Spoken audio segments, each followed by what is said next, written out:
The man who called me replaceable had no idea I owned the company he worked for. That thought has been circling in my head since dawn. Quiet but sharp, like the edge of a blade hidden beneath silk. 9 years. That's how long I've walked these halls at Helixion Tech. 9 years of surviving storms that should have sunk us. 3 brutal restructurings. 2 CEOs who promised reinvention. And a global crisis that nearly bled us dry. Through it all, I stayed. Not because I craved power or applause, but because this company was worth saving. What no one knows, what I never told a soul outside one trusted ally, is that when Helixion stood on the cliff edge, I didn't just watch, I jumped with it. The night our former CEO begged for emergency capital to prevent a hostile takeover, I wired everything I had, every cent of the inheritance my grandmother left me. In exchange, I became the majority shareholder. 51% of this company runs on my name, buried under the quiet shell of Quinn Holdings. No spotlight, no title grab, just survival. And then Nathan Cole arrived. He swept in like a headline, Stanford MBA. Perfect suit. Voice tuned for investor calls. The kind of man who speaks in bullet points and thinks leadership means clearing the board for himself. From the first meeting, he made his mission clear. Helixion was bloated, stale, in desperate need of bold vision. His grin was flawless, so was his arrogance. I watched him the way you watch a match near gasoline, too confident to realize the floor beneath him was soaked. He didn't ask questions. He didn't listen. He just carved through the org chart like a man pruning a tree he didn't plant, calling it growth. This morning, an email slid into my inbox like a whisper before the storm. Executive Town Hall, Strategic Changes Announcement. I scanned the agenda twice. Nathan's name at the top. His hand-picked deputies listed below. Not mine. 9 years of building, protecting, saving, and I've been erased from the stage. The calm inside me isn't peace, it's pressure. The kind that holds before it breaks.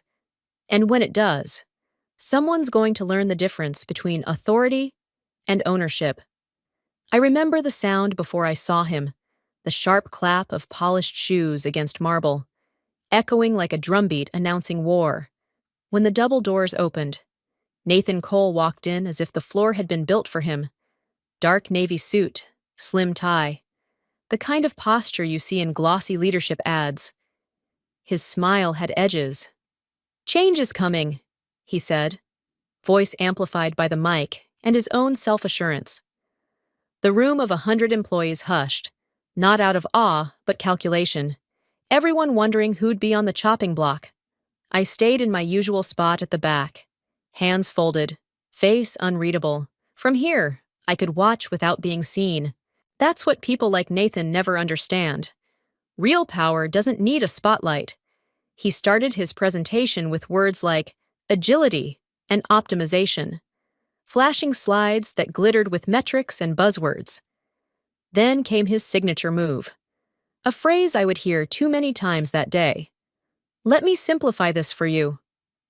Every time he said it, a small spark lit in my chest. Not anger, something colder. Simplify. As if the people who kept this company alive through 3 restructurings and a global meltdown were too dense to grasp his genius. As if experience had expired. The room nodded politely, scribbling notes they'd forget by lunch. But I watched faces, tight jaws, dropped eyes, people sensing a storm but praying it'd pass over their desk. After the meeting, I slipped out before the applause faded. That's when I heard it. His voice carried down the glass hallway, smooth and sharp like a blade. "She's a relic," he told his assistant, tone casual, like ordering coffee. "Easy to phase out." I froze. I didn't need to ask who. My gut already knew. I kept walking, steady, not letting the tremor inside reach my heels. If Nathan thought I was a relic, he'd never seen a storm trapped behind glass. The next day, his email arrived, company-wide. Executive Town Hall, follow-up, aligning for growth. Attached was a PDF of his proposed org chart. I clicked it open, eyes tracing lines of power, boxes stacked like a pyramid built to his ego. Names I knew, names I didn't. And then, the absence. Mine. 9 years. 3 CEOs. Millions saved through systems I built. Gone with one slide, and a man who thought bullet points made him invincible. I stared at the screen, calm on the surface. But something in me coiled tight, like a wire pulled past its breaking point. He wanted a leaner Helixion? He'd get one. He just didn't know who was holding the knife.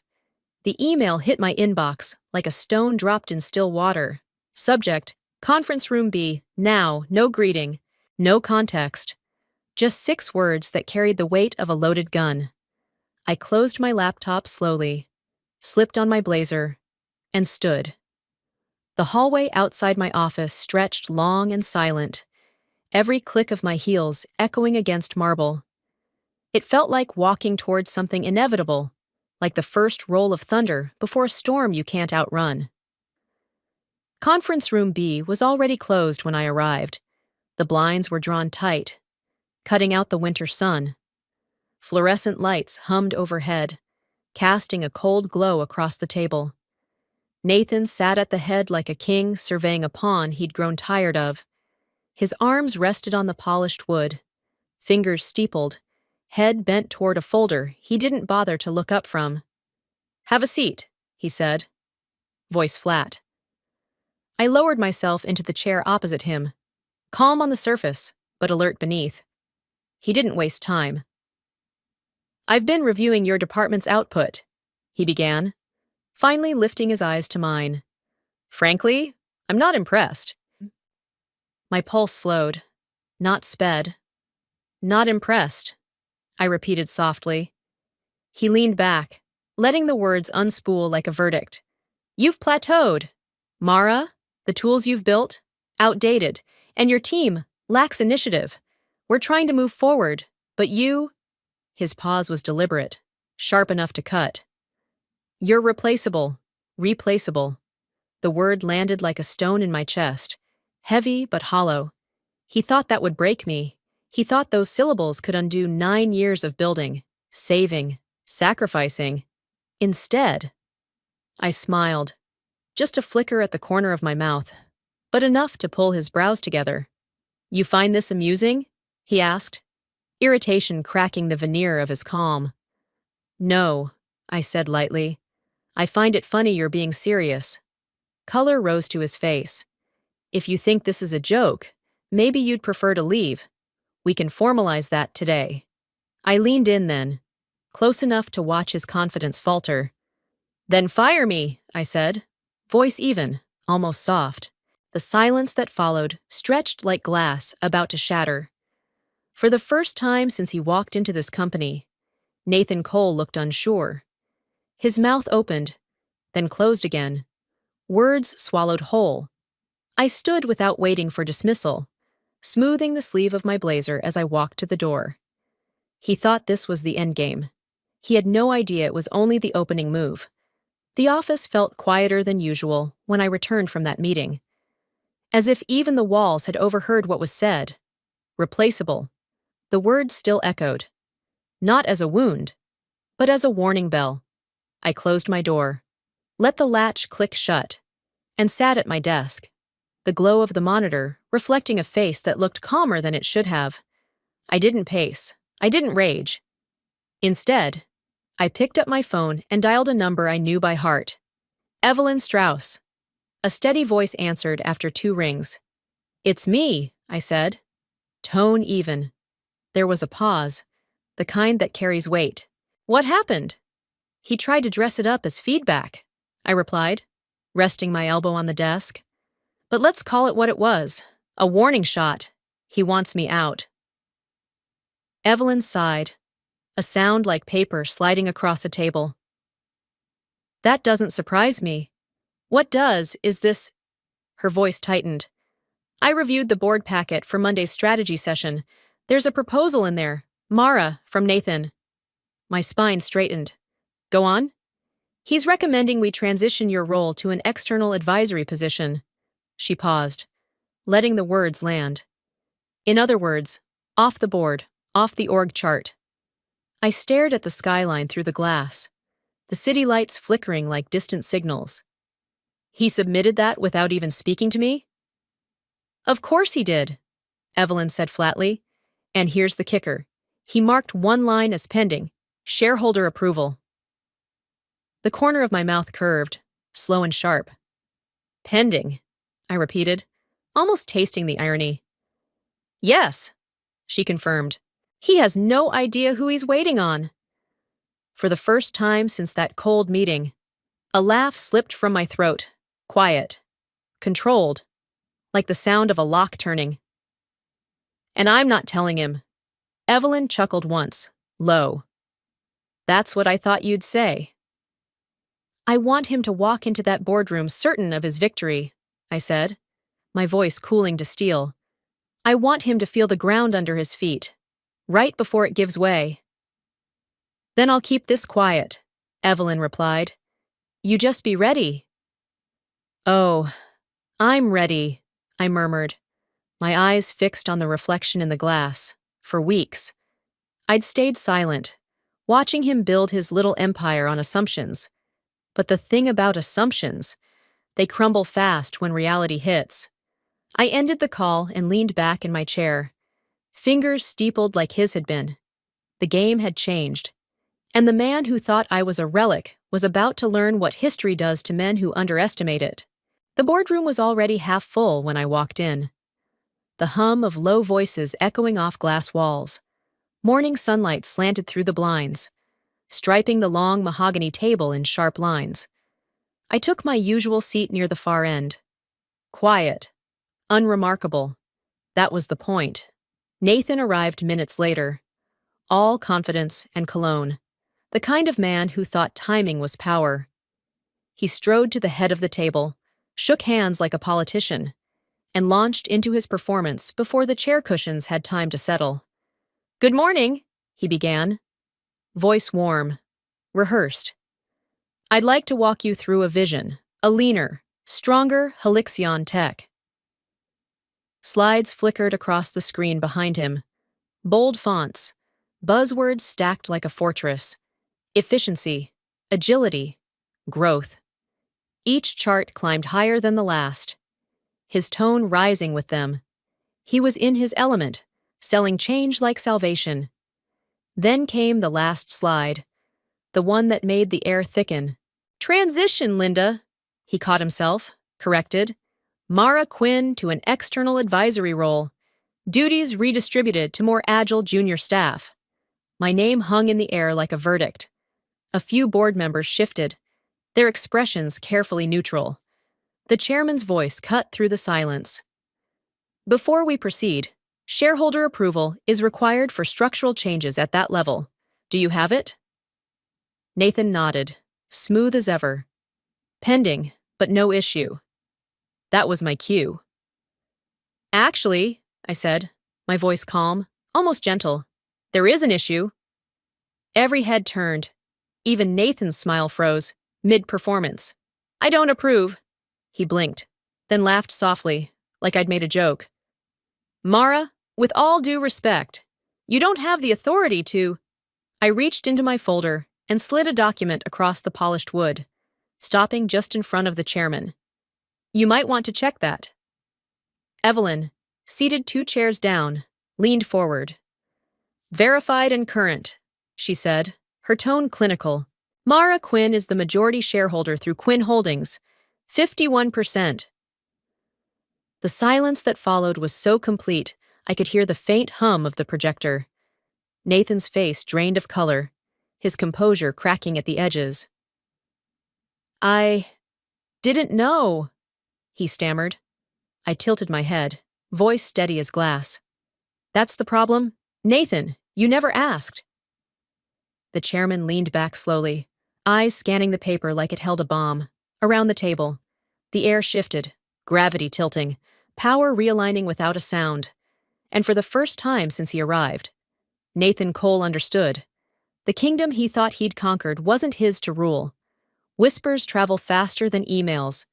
By the time I returned to my floor, the air felt different, thinner, like everyone was holding their breath. Conversations hushed when I walked past. Eyes that used to meet mine now slid away. Careful, cautious. Gratitude? Fear? Maybe both. In places like this, power shifts are earthquakes. People survive by not standing too close to the fault line. I kept my expression neutral as I settled at my desk, though inside, the silence pressed in like cold glass. This wasn't celebration, it was isolation, for days. Nathan didn't confront me. No fiery speeches, no slammed doors. Instead, the retaliation came quiet, precise, and deliberate. First, my team lost access to two core dashboards, tools we'd used for years. IT blamed streamlining when I requested reinstatement. The ticket came back marked Executive Directive. Next, my calendar changed. A client meeting I'd led for 3 consecutive quarters vanished without warning. The invite now showed a name from Nathan's inner circle. Better alignment, his assistant chirped when I asked. I didn't push, not yet. This was Nathan's new game, not removing me outright, just eroding the edges, hoping I'd crumble before anyone noticed. Death by subtraction. I logged every incident in a private file, dates, times, screenshots. I wasn't reacting. I was recording.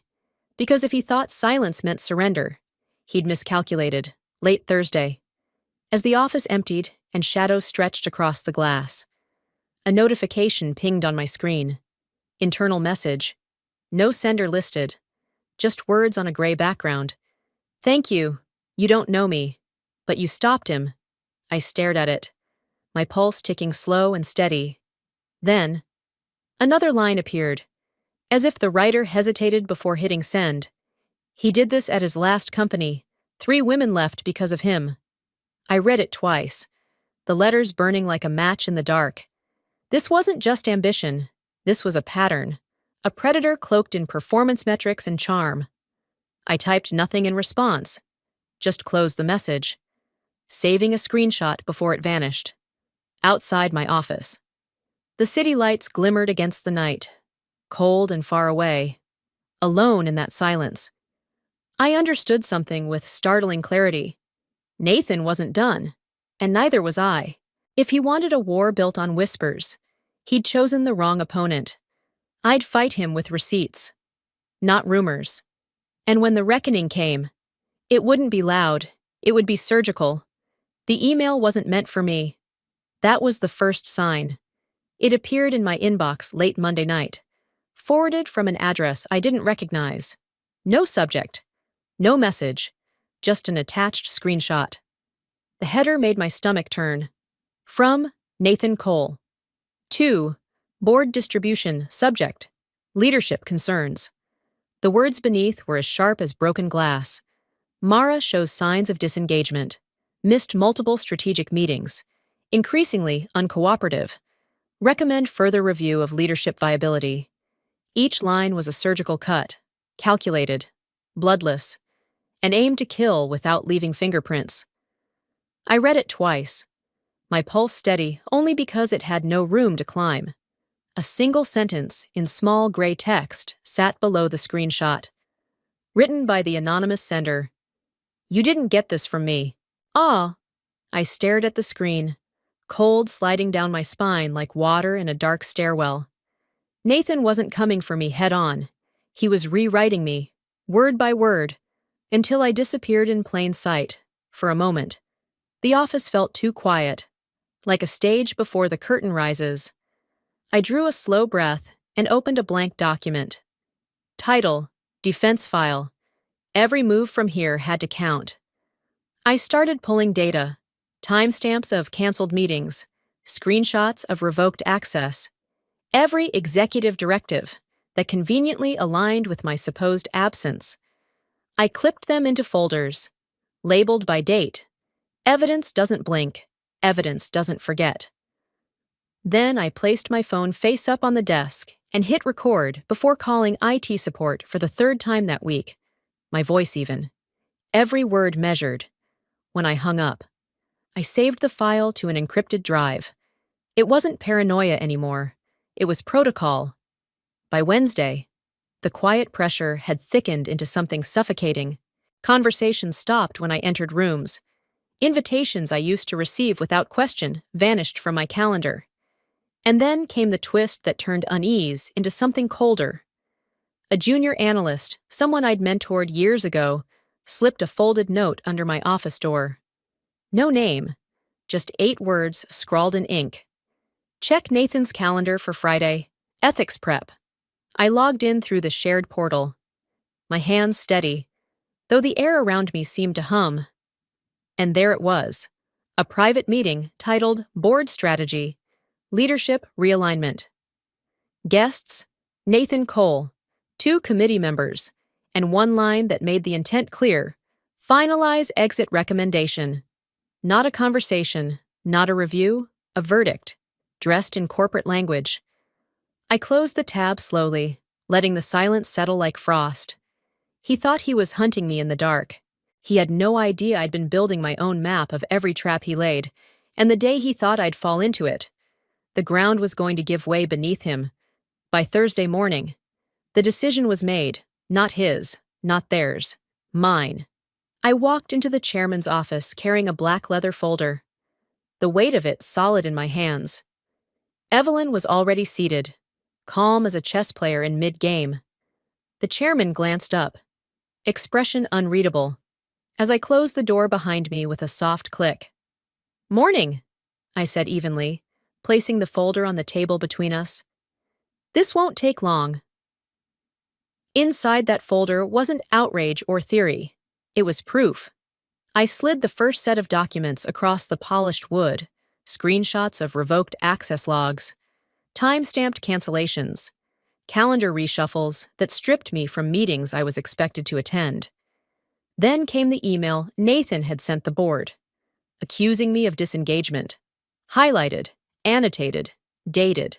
The chairman's brows lowered, his fingers steepling as I continued.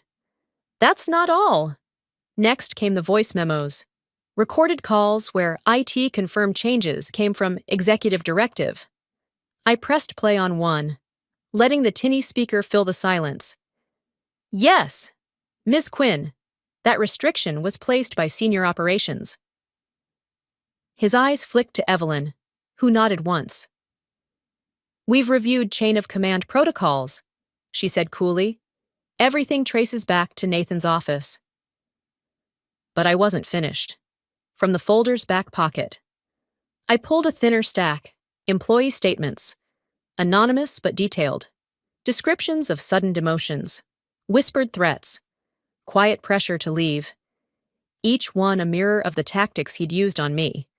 When the last page slid into place, the room was silent except for the faint hum of the air vent. The chairman exhaled slowly. "You've handled this with restraint." "I'm not here to burn bridges," I replied, my tone like glass, clear, hard. "I'm here to protect what I built, and to stop him from doing this to anyone else." He leaned back, decision settling into his voice. "We'll convene an ethics committee meeting, formal review. He'll present his case, and so will you." "Good," I said simply, rising to leave. But as I reached for my folder, something else caught my eye. A small, unmarked flash drive tucked inside the lining. Evelyn must have slipped it in. I glanced at her. She gave the faintest nod. Later, in the privacy of my office, I plugged it in. One audio file. Nathan's voice, sharp with arrogance. "She won't last Q1. I replayed it twice, the words curling like smoke around every syllable. This wasn't speculation. It was intent, cold, undeniable, and fatal to his case. I saved it to my encrypted drive, labeling it in bold, "Final move." When the meeting came, Nathan would walk in thinking he was holding the sword. He wouldn't realize the blade had already been turned, pointed straight at him. The room felt too bright. Sunlight spilled across the polished table, making everything gleam. too clean for what was about to happen. 12 chairs, 10 filled. The ethics committee sat in rigid silence as Nathan Cole strode in. Smile polished to perfection. Confidence wrapped tight around him like armor. "Thank you for your time," he began smoothly, voice carrying that well-oiled charm that had fooled so many. "I believe what we're facing here is simple. Operational misalignment. A clash of working styles. Nothing more." He paused, letting his gaze sweep the room like a spotlight. "Helixion needs agility. My role is to ensure efficiency. And, unfortunately, certain individuals have taken structural decisions personally." His eyes brushed past me, as if I were wallpaper. "Mara Quinn has been an asset," he continued, tone dropping to something softer, almost regretful. "But over the past month, she's disengaged from key projects, resisted collaboration, and created tension across teams. This isn't about misconduct, it's about progress." When he finished, the silence was deliberate. He leaned back, folding his hands like a man confident the verdict was his. I didn't speak immediately. I wanted the quiet to stretch, wanted him to feel it press against his skin. Then, softly, "If this is about facts, let's start there." I opened the folder in front of me and began sliding documents across the table, one by one. Here's a timeline of every meeting Nathan claims I missed, each one canceled or reassigned under his directive. Next, screenshots of revoked system access, emails with timestamps, call logs confirming the source of every restriction. "Those aren't opinions," I said, my voice steady as ice. "They're records." Then I reached for the flash drive. And this," I continued, plugging it into the speaker system, "is Nathan, recorded 2 weeks ago." His voice filled the sterile room, cold and clipped. "She won't last Q1. A ripple passed through the committee, subtle but sharp. I didn't look at him yet. Not until Evelyn spoke. "HR logs confirm multiple policy breaches tied to these directives," she said crisply. "This wasn't strategy. It was targeted." Something cracked then, not in the room, but in Nathan. His composure shattered like glass under pressure. He lurched forward, voice rising. "This is a setup! You all let her trap me!" I finally met his eyes, calm as water. "No," I said, quiet enough to make him strain to hear. "You set this up the day you underestimated me." The chairman stood, his voice final. "Effective immediately. Nathan Cole is suspended pending termination review. Security will escort you out." Nathan's face was a storm of disbelief as 2 guards approached. For once, there were no speeches, no charm, just silence, and the sound of his world collapsing. Nathan didn't leave with headlines or farewell speeches. There was no company-wide memo praising his visionary leadership, no champagne send-off in the glass atrium he loved so much. He simply vanished, a name wiped from the directory, a shadow erased from the walls, and in the silence that followed, something unexpected happened. People started to breathe again. Conversations sounded less rehearsed. Laughter returned to break rooms like sunlight slipping past a storm. No one said it out loud, but we all felt it. The shift. 2 days later. The board called me in. This time, no cold summons, no blinds drawn tight like a trap. Just the chairman, standing as I entered, extending an envelope across the polished table. My name embossed in gold. I opened it slowly. Appointment. Executive Director of Strategic Operations. For a moment, I didn't move. Titles had never been my pursuit. They were noise, distractions from the work that actually mattered. I looked up. "If I accept this," I said quietly, "it won't be business as usual." The chairman's brows lifted. "What do you need?" "3 things," I replied, my voice steady. 1. A new code of ethical leadership, non-negotiable. 2. Every team member Nathan sidelined gets a voice in rebuilding their departments. And 3, I paused, letting the weight of the last condition settle. We don't bury what happened, we learn from it. He nodded without hesitation. Done. By the next morning, my office felt different, not larger, just lighter. No invisible hand tugging at my chair. No whispers plotting exits. On the glass wall outside, I replaced Nathan's old nameplate with one of my own making. Integrity is not optional. Simple words, but in them. A manifesto. I stood there for a long moment, fingers resting against the cool glass. Remembering the path that brought me here, the nights I stayed when others walked out, the check I wrote to save a company that didn't even know my name, the silence I endured when arrogance mistook itself for authority. Power isn't about shouting in meetings. It isn't about pounding fists or flooding slides with buzzwords. It's about patience, about precision, about knowing when to let the noise run its course, and when to strike so quietly the echo lasts longer than any applause. As I turned back to my desk, the city skyline burned gold in the morning light. For the first time in months, the air didn't feel heavy. It felt like possibility. Because storms don't announce themselves with trumpets. They gather in silence, coil in shadows, and when they break, everything changes. Power isn't about shouting in meetings, it's about being the quiet storm no one sees coming, until it's too late. When I look back at everything that happened, one truth stands out. Silence isn't weakness, it's strategy. Sometimes the most powerful move you can make is the one no one sees coming. For weeks, I let him believe he was winning, while I built my case, piece by piece. Because real power isn't about shouting in meetings, it's about clarity, integrity, and refusing to let someone else write your story. If you're facing your own battle right now, at work, in life, remember this. You don't have to match their noise. You don't have to bend to their version of who you are. Stay steady. Document everything. Know your worth even when others try to bury it. Because one day, that quiet strength becomes the loudest victory. I shared my story because I know how isolating it feels to fight in the dark. But you're not alone. So tell me in the comments, have you ever faced a moment where you had to choose between walking away or standing your ground? How did it change you? If this story resonated with you, tap that like button. It tells me these conversations matter. Share it with someone who needs a reminder of their strength.